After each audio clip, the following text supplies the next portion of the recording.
Hello guys, നമ്മളിന്ന് നാരങ്ങ വെച്ചൊരു അടിപൊളി റെസിപ്പിയാണ് ഉണ്ടാക്കാൻ പോകുന്നത്. നമുക്കത് കാണാം. ഫസ്റ്റ് നമുക്ക് നാരങ്ങ തൊലി കളഞ്ഞ് എടുക്കാം.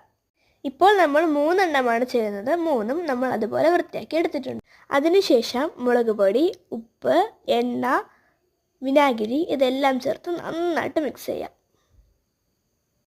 ഇതെല്ലാം നന്നായിട്ട് മിക്സ് ചെയ്താൽ അതിൻ്റെ ടേസ്റ്റ് കിട്ടും. അപ്പോൾ നമുക്ക് നല്ലവണ്ണം മിക്സ് ചെയ്യാം. നമ്മളിത് മിക്സ് ചെയ്തെടുത്തപ്പോൾ കുറച്ച് കട്ടിയായി.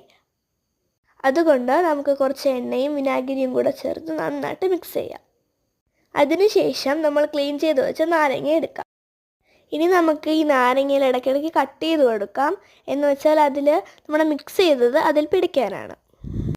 നമ്മുടെ കയ്യിലുള്ള 3 നാരങ്ങയും ഇതുപോലെ തന്നെ കട്ട് ചെയ്ത് ഇതിനകത്തോട്ട് ഇട്ട് കൊടുക്കുക. എന്നിട്ട് നന്നായിട്ട് മിക്സ് ചെയ്യാം. നന്നായിട്ട് മിക്സ് ചെയ്താലേ ഇതിനകത്തേക്ക് പിടിക്കത്തുള്ളൂ. അപ്പോൾ മിക്സ് ചെയ്യാം.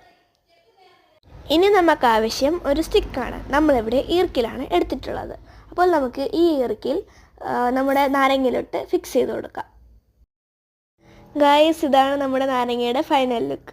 ഇനി നമുക്ക് കൺമണിയെ വിളിച്ചത് ടേസ്റ്റ് ചെയ്യാൻ കൊടുക്കാം. ഗായ്സ്, ഇത് അവൾക്ക് നന്നായിട്ട് ഇഷ്ടപ്പെട്ടിട്ടുണ്ട്. എനിക്കും ഇഷ്ടപ്പെട്ടു. നല്ല പുളിപ്പാണ്, നല്ല ടേസ്റ്റ് ഉണ്ട്. അപ്പോൾ നിങ്ങൾ എന്തായാലും ഇത് ട്രൈ ചെയ്ത് നോക്കണം.